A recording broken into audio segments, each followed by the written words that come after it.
एक लंबे समय पहले एक गांव में जीत नामक एक आदमी रहता था। वो बहुत ही भोला इंसान था। वो बिल्कुल भी लालच नहीं था और गांव में अकेले रह के अपने एकड़ के भूमि में खेती करके अपना जीवन व्यतीत करता था। जीत के भोलेपन का उस गांव के लोग बहुत आसानी से फायदा उठाते थे और स्वार्थी होके उनके काम जीत से करवाते थे। एक दिन बालू नामक एक 8 साल का बालक उसके ही रास्ते से जीत को उसके खेत की तरफ जाते हुए देखता है।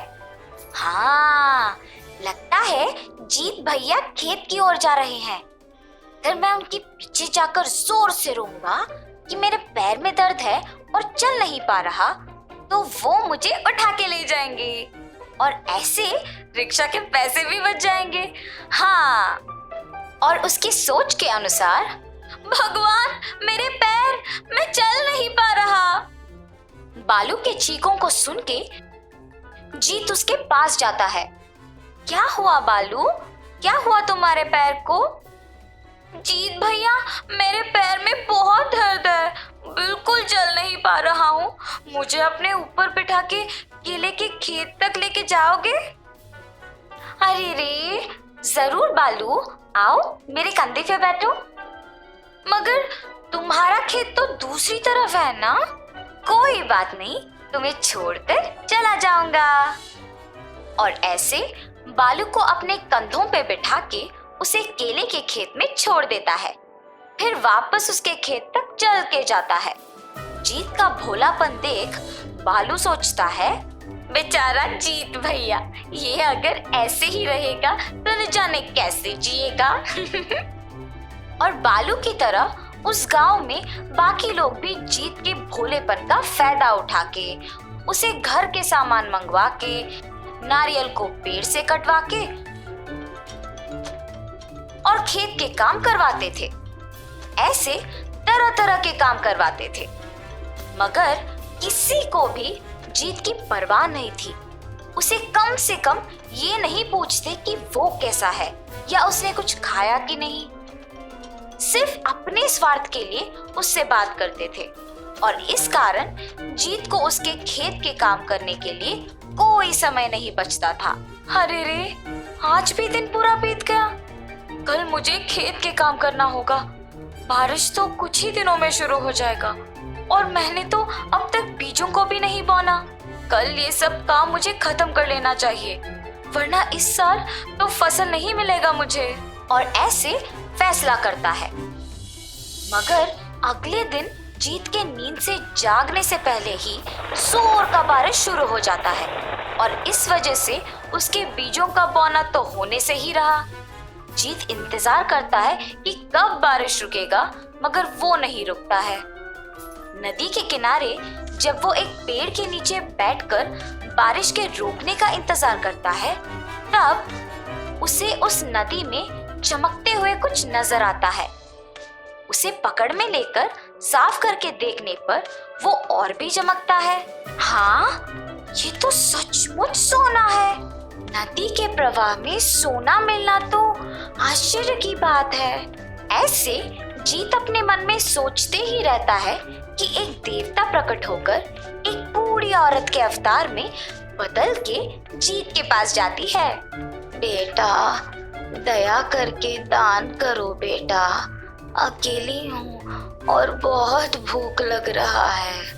अरे रे माता, मेरे पास तो पैसे नहीं है।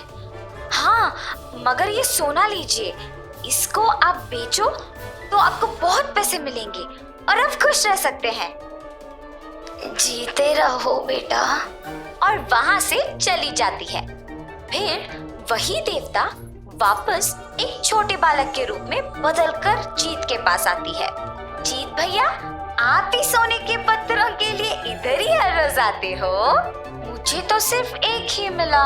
मुझे पता भी नहीं है यहाँ सोने के पत्थर मिलते हैं। पर तुम्हें कैसे पता? ये एक रहस्य है, मेरे अलावा और किसी को नहीं पता। चलो चलो जाके और पत्थर ढूंढते हैं। और ऐसे जब दोनों जाकर ढूंढते हैं तो उन्हें मुट्ठी भर का पत्थर मिलता है। पानी से बाहर निकलकर वो बालक सारे पत्थरों को एक कपड़े में इकट्ठा करता है। भैया, इतने सोने के साथ आप क्या करोगे? मैं तो इसे बेचकर अपना जीवन बिना मेहनत के खुशी से जी लूंगा। मेहनत के बिना आया हुआ कुछ भी मुझे अच्छा नहीं लगता है। तो मेरे साथ इतनी देर सोने के पत्थरों को आपने क्यों ढूंढा? ये सब मैं अपने दोस्तों को, पड़ोसियों को और जरूरतमंदों को दे दूंगा। मैं वैसे भी अकेला रहता हूँ और इतना सोना मेरे कोई काम का नहीं है, इसीलिए उनको दे दूंगा। ऐसे जीत से बात करते करते बालक के अवतार में रही देवता उसे एक सोने के पहाड़ की ओर लेके जाती है। उसे देख जीत, बाप रे, ये तो सोने का पहाड़ है, मगर कितना चमकदार है। क्या ये सब सच है? ऐसे जीत के पूछने के तुरंत बाद देवता बालक के अवतार से अपने रूप में बदल जाती है। जीत दंग रह जाता है और उस देवता को देख के कुछ बोल ही नहीं पाता है। जीत, आज से तुम ही इस सोने के पहाड़ का राजा हो और तुम ही इसके हकदार हो।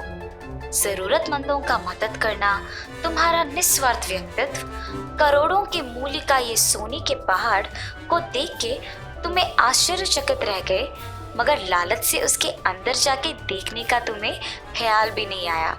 इतना भोला और अच्छा हो तुम। आज से इसका पालन तुम ही करोगे और तुम्हारे पालन में ही सब जिएंगे। इस गांव का भविष्य अब तुम्हारे हाथों है। तथास्तु। ऐसे कहकर गायब हो जाती है।